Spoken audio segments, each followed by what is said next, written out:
अच्छा, क्योंकि law of conservation of momentum है। क्या होता है law of conservation of momentum? कानून होता है। और कंजर्वेशन ऑफ मोमेंटम, अच्छा कंजर्व करने का क्या मतलब होता है? गौर से सुनना। कहता है फलां बंदा बड़ा कंजर्वेटिव माइंड का। क्या मतलब है? वो यूज करते हैं लेकिन पता नहीं है। फलां बंदा बड़ा कंजर्व्ड है। आगे क्लास में एक लड़की है, बड़ी कंजर्व लड़की है, हर किसी से इंटरेक्ट नहीं करती। आपके क्लास में एक लड़का है, बड़ा कंजर्व लड़का है, हर किसी से इंटरेक्ट नहीं करता। हाँ, कंजर्व्ड रहता है, भला बंदा बड़ा कंजर्व्ड रहता है। मायूस नहीं है। चलो अब जरा गौर से सुनो, यहां देख लो, कंजर्वेशन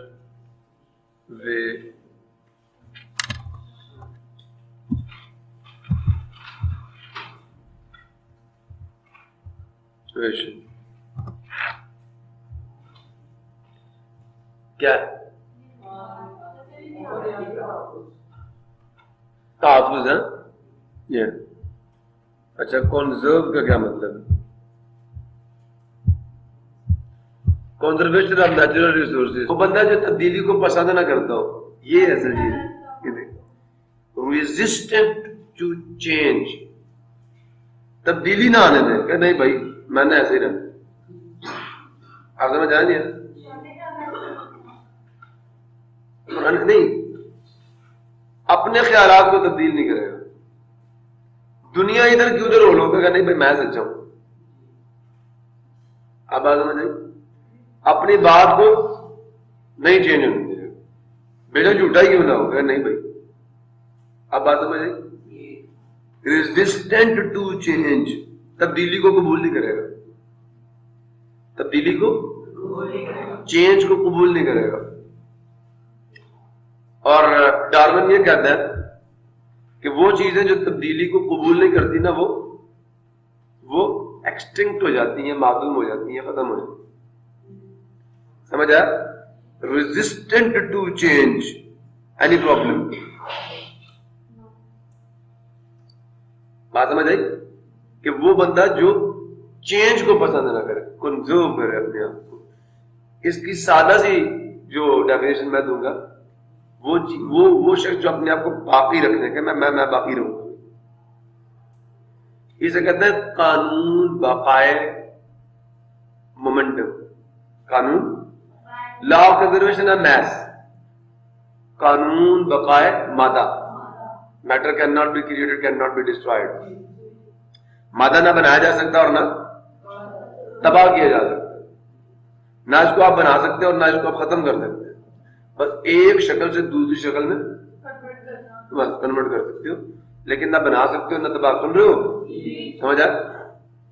कंजर्व, वो चीज जो अपने आप को बाकी रखे, अपने आप को तब्दील ना होने दे, अपने आप को खत्म ना होने दे। अब बात समझ आई नहीं है? कंजर्वेटिव, कंजर्व करना, बाकी रखना। तो law of conservation of momentum,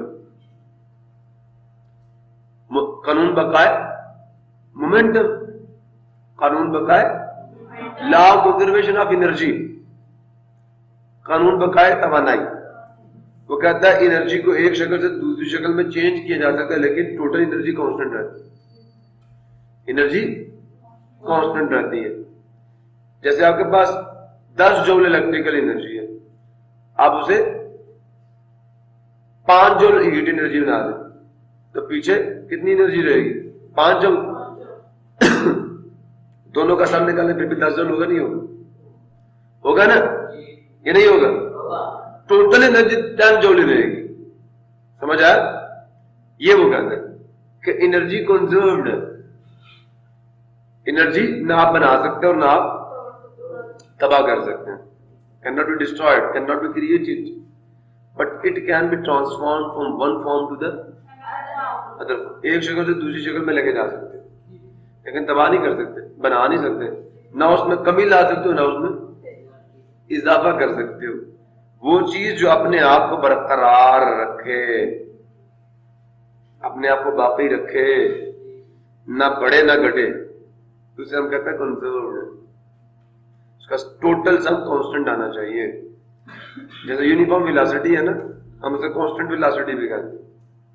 समझे हो नहीं समझे? तो कानून बकाए मोमेंटम ये कहता है, law of conservation of momentum ये कहता है कि किसी भी क्लोज्ड सिस्टम का मोमेंटम जो होता है क्या वो कंजर्व्ड है, वो कांस्टेंट है, वो चेंज।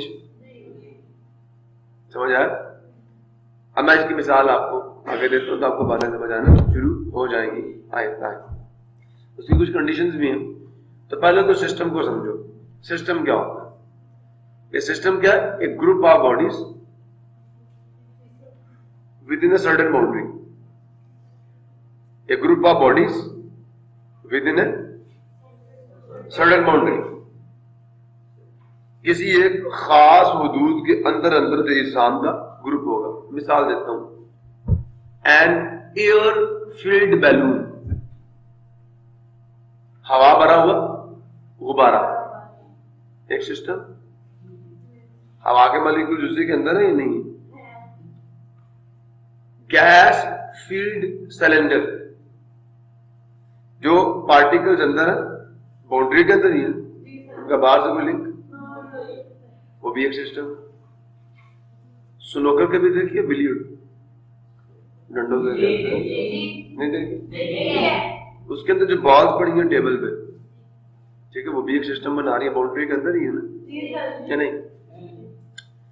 तो एक ग्रुप ऑफ बॉडीज इजसाम का एक ग्रुप जो जो मुकय्यद हो, जो रहता हो with in a certain boundary, एक मखसूस हद के अंदर रहता हो। समझ आ? आइसोलेटेड सिस्टम क्या होता है? अब हर सिस्टम आइसोलेटेड नहीं होगा। आइसोलेटेड सिस्टम क्या होता है? सिलेंडर के अंदर जो मौजूद गैस है, क्या आप उसके ऊपर फोर्स लगा सकते हो? नहीं लगा। समझ आया? नहीं है। गुब्बारे के अंदर जो गैस के मॉलिक्यूल्स हैं वो आपस में टकराते हैं, क्या आप उनको टक्कर? समझ आ रहा? क्लियर हुआ? आइसोलेटेड सिस्टम वो सिस्टम होगा, एक group of interacting bodies on which no external force is acting. गुब्बारा पड़ा हुआ, बाहर से आप फोर्स नहीं लगा रहे ना, आइसोलेटेड सिस्टम। बॉडीज आपस में फोर्स लगा रही है, लेकिन बाहर से उसको फोर्स नहीं लग रही। गुब्बारे पे आप बाहर से फोर्स, सिलेंडर पे आप बाहर से कोई फोर्स नहीं लगा रहे, तो आइसोलेटेड सिस्टम।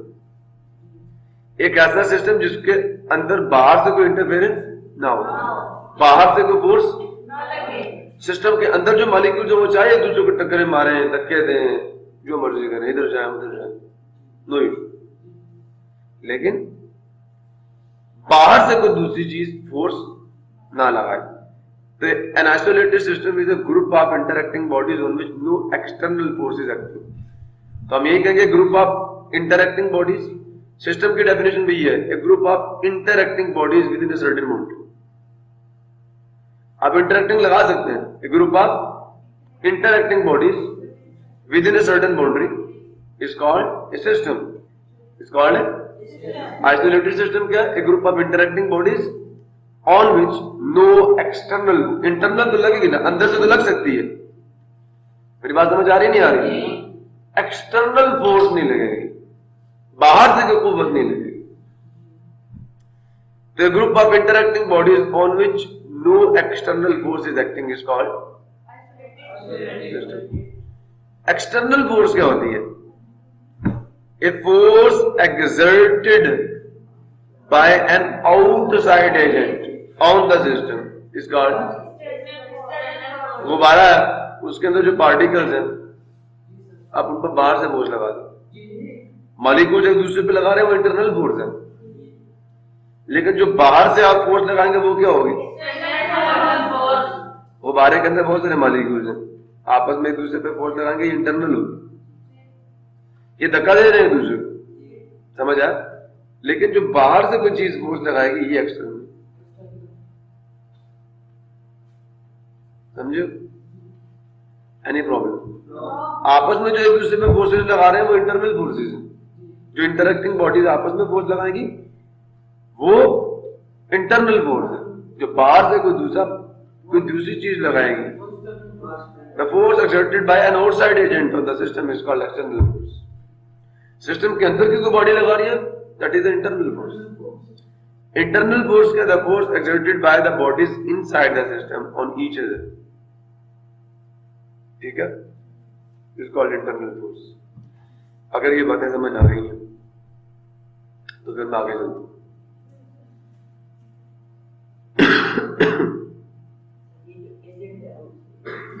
एजेंट का मतलब बेटे आमिल, आप भी वो एजेंट हो सकते हैं। कोई जिस्म है, ऑब्जेक्ट है, क्या कह रहे, आप ये भी तो कह सकते हैं एजेंट, ये प्रॉपर्टी एजेंट है, नहीं कह सकते। एजेंट का मतलब नुमाइंदा होता है।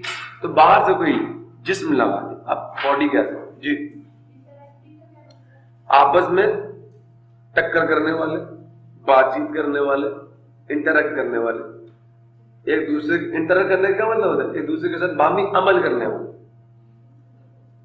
एक दूसरे के साथ मशवरा करने वाले, एक दूसरे के साथ ताल्लुक रखने वाले, इंटरेक्ट करना, एक दूसरे के साथ बातचीत करना, इंटरेक्ट करना। नहीं तो थोड़ा सा और अगर ज्यादा चीजें देखनी है तो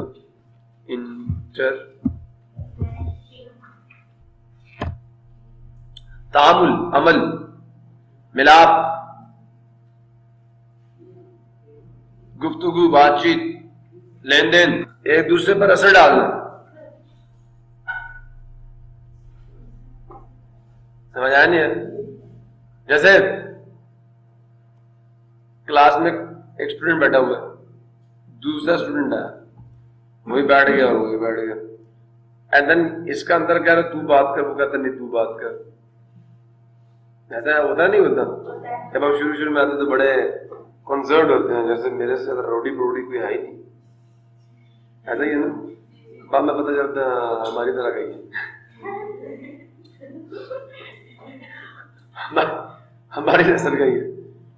किससे पता चलता है? इंटरेक्शन से, बामी अमल से, लेन देन से, बातचीत से, एक दूसरे के साथ मामला करने से, बातचीत। ये एक वे ऑफ इंटरेक्शन है, कम्युनिकेशन। इंटरेक्शन किसी और तरीके से भी हो सकता है। असर आप मार दौड़ के भी डाल सकते हैं, खुश करके भी डाल सकते हैं, असर डालना है ना। और इंटरेक्शन के बगैर नहीं हो सकता, तामुल करना पड़ेगा। समझ आया नहीं है? आप एक दूसरे को कैसे पहचानते हैं? दूसरे से इंटरेक्ट करके, एक दूसरे से मामला करके। Law of conservation of momentum, अब इसको गौर से समझिए।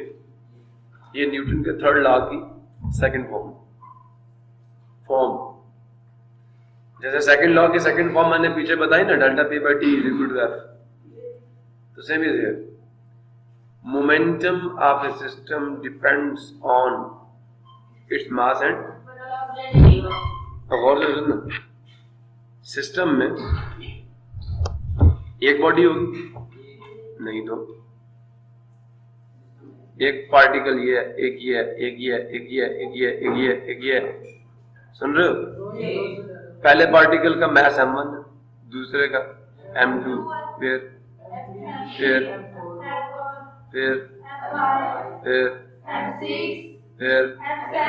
भाई मैं कहता हूं mn, n कोई नंबर होगा, बस इतने भी।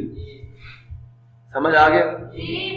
अब पहले पार्टिकल की वेलोसिटी क्या, v1, दूसरे की v2, तीसरे की फिर 4, अब मेरे से ज्यादा नहीं होता vn में, ठीक है।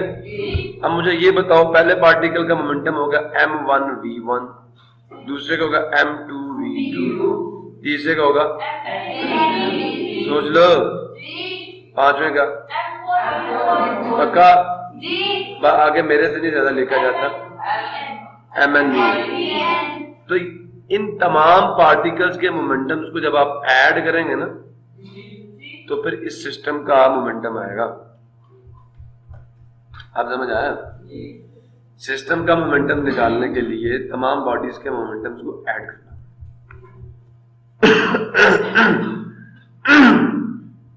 प्रॉब्लम किसी को? क्लियर हो गया?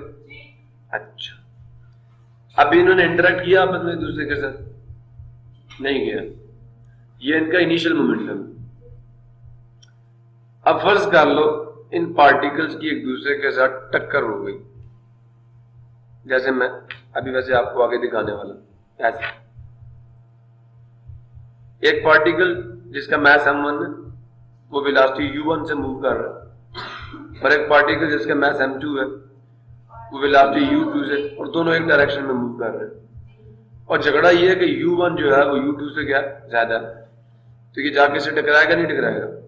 टकरा गया। टकराने के बाद ये हजरत आस्ता हो गए और ये तेज हो गए। समझ आया? ये हुआ इनके दरमियान में interaction.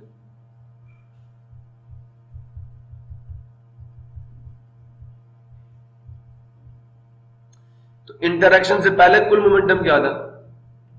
m1 u1 plus m2, और इंटरेक्शन के बाद मोमेंटम क्या है? m1 v1 m2।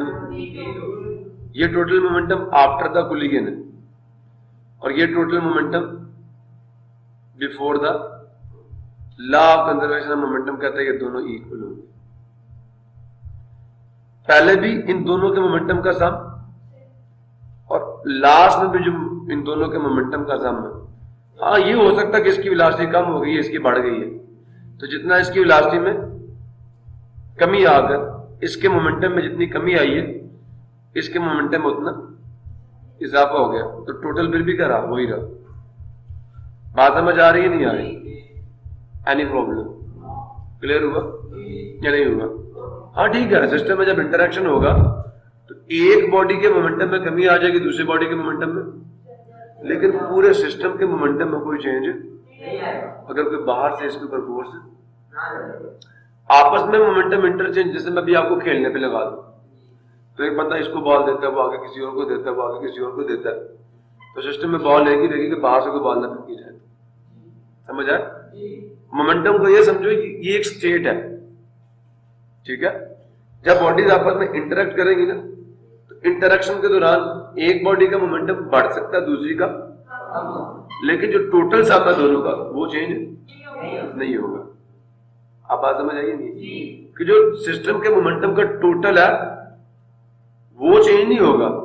हाँ, जो बॉडी सिस्टम के अंदर है, एक का मोमेंटम ऊपर जा सकता है, दूसरी का नीचे जा सकता है, लेकिन जो ओवरऑल सिस्टम का मोमेंटम है वो चेंज नहीं होगा। इसकी कोई मिसाल डेली लाइफ में उठा के दे सकते हो? जैसे हमारे सिस्टम में पैसे हैं, बैंक ने क्या कर दिया? पैसे बना दिए और कहा इस साल में हम इससे ज्यादा पैसे नहीं बनाएंगे। तो पैसा क्या होता है? एक बंदे की जेब से निकलता दूसरे के पास जाता है, एक की जेब में पैसा कम हो जाता है, दूसरे की जेब में पैसे, मतलब टोटल रिमेन्स सेम। ऐसा ही है ये? नहीं होते कि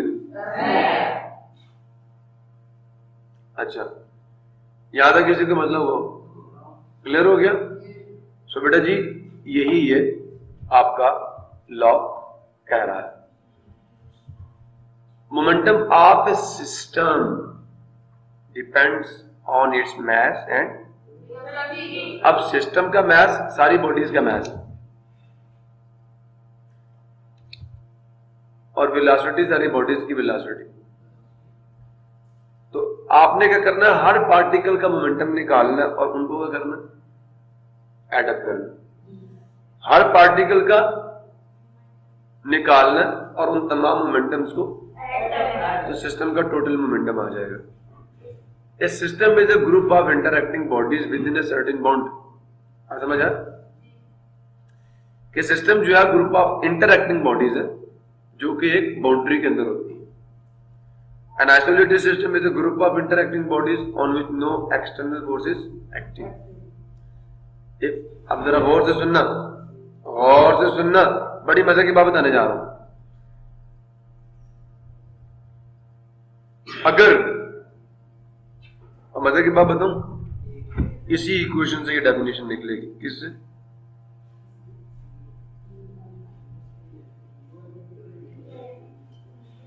ये एक्सटर्नल, ये नेट फोर्स है। कौन सी फोर्स है?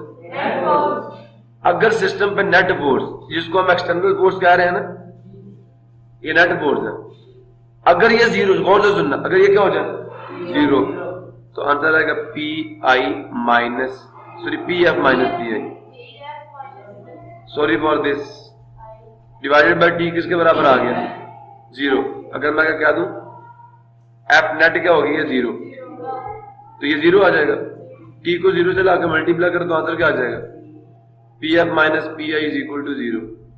पी आई को उधर ले जाओ तो P F minus P I दोनों बराबर हो जाएंगे, नहीं हो जाएंगे, P S is equal to P I आ जाएगा। तो जो मोमेंटम शुरू में था वही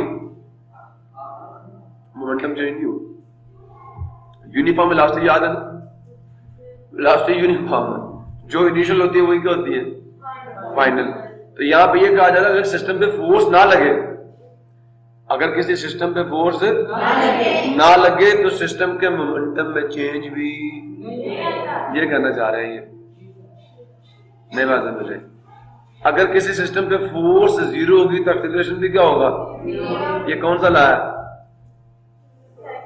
Newton's first law of motion. When net force acting on a body is zero, तो acceleration of body is zero. याद आया, यहां पे क्या कहा जा रहा है, when the net force acting on a body is zero, change in momentum is zero, मतलब मोमेंटम कांस्टेंट रहेगा, मोमेंटम चेंज नहीं होगा। ये ला कह रहा है आपको। अगर मेरी बात समझ नहीं आई तो दोबारा, क्लियर हो गया जी, क्लियर हुआ नहीं हुआ पूछो मेरे से। तो if no unbalanced force or net force acts on a system, then according to the relation between force and change in momentum, by definition of force, सुन रहे हो, मैं आपको ये कह रहा हूं,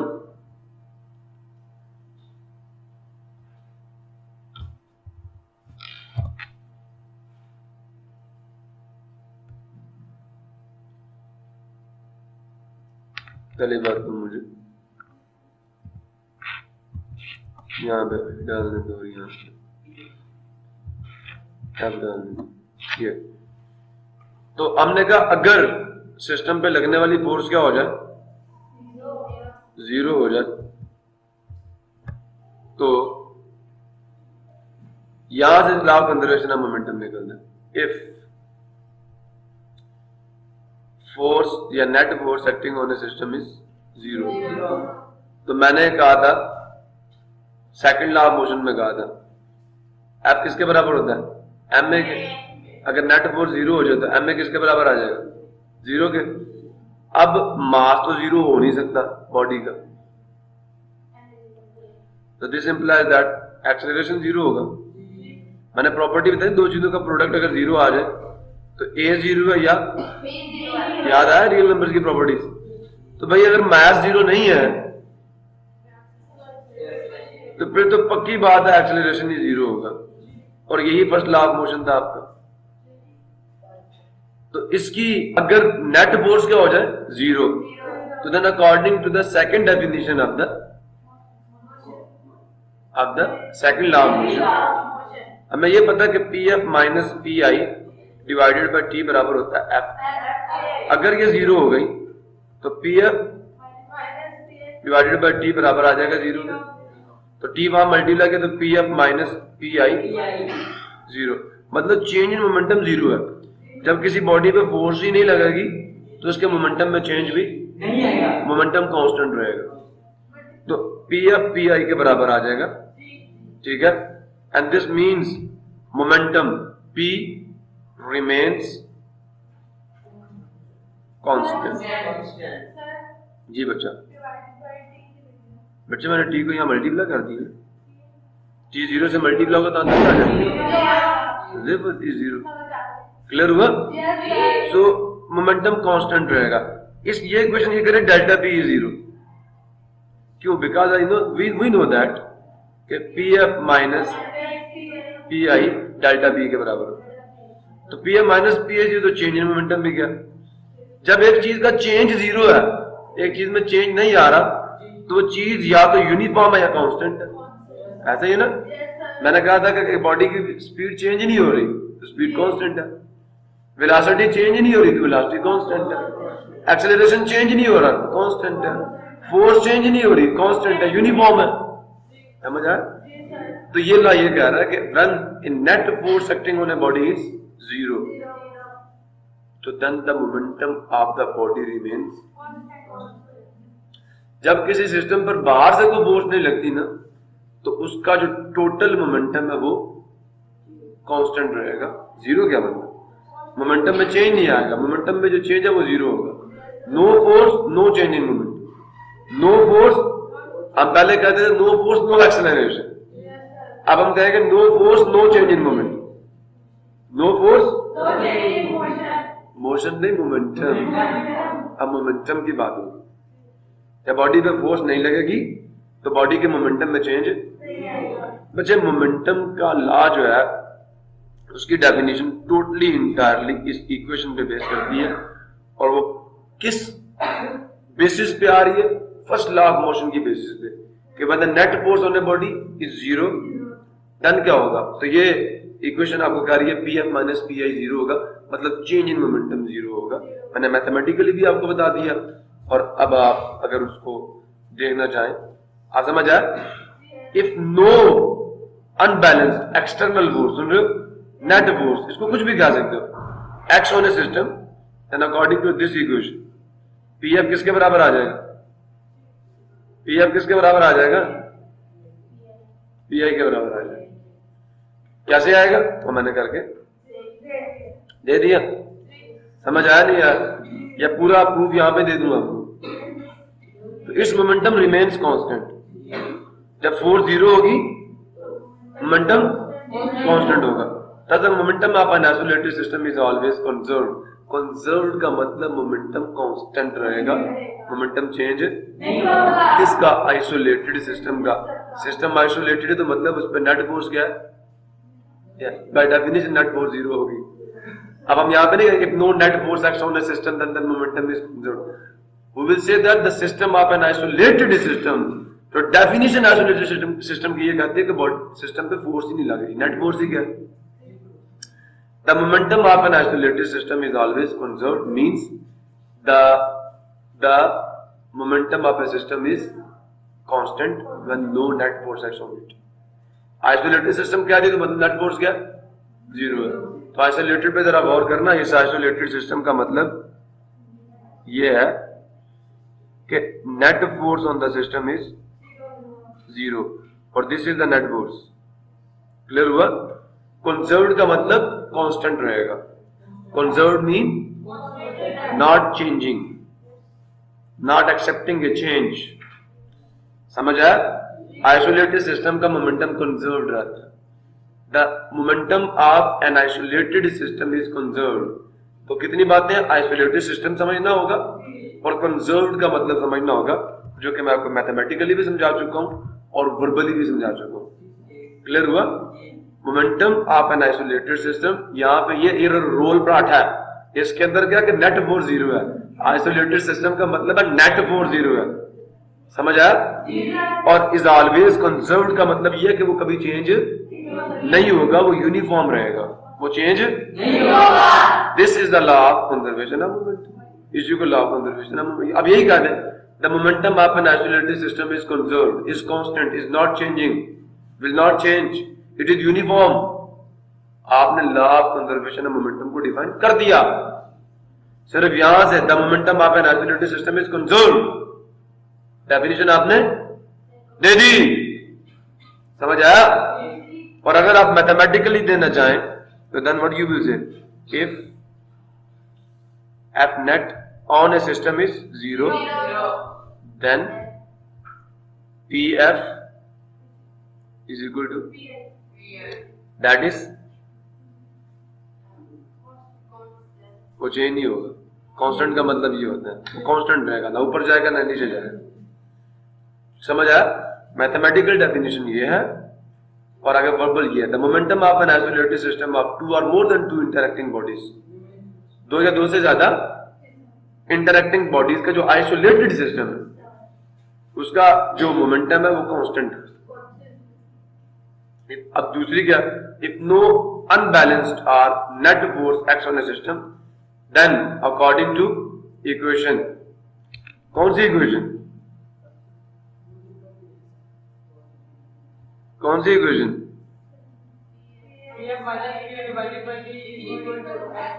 इज इक्वल टू, इस इक्वेशन के मुताबिक इस मोमेंटम रिमेन्स कांस्टेंट। तो मैंने ये दे दिया आपको, ये याद करने की जरूरत नहीं, but that is enough for you and no I have given you this. So कल इंशाल्लाह हम लोग कुछ अपनी डेली लाइफ, ये आपको समझ आ गया, इसको अप्लाई करेंगे और डेली लाइफ के प्रॉब्लम्स को सॉल्व करेंगे, प्रॉब्लम तब तक के लिए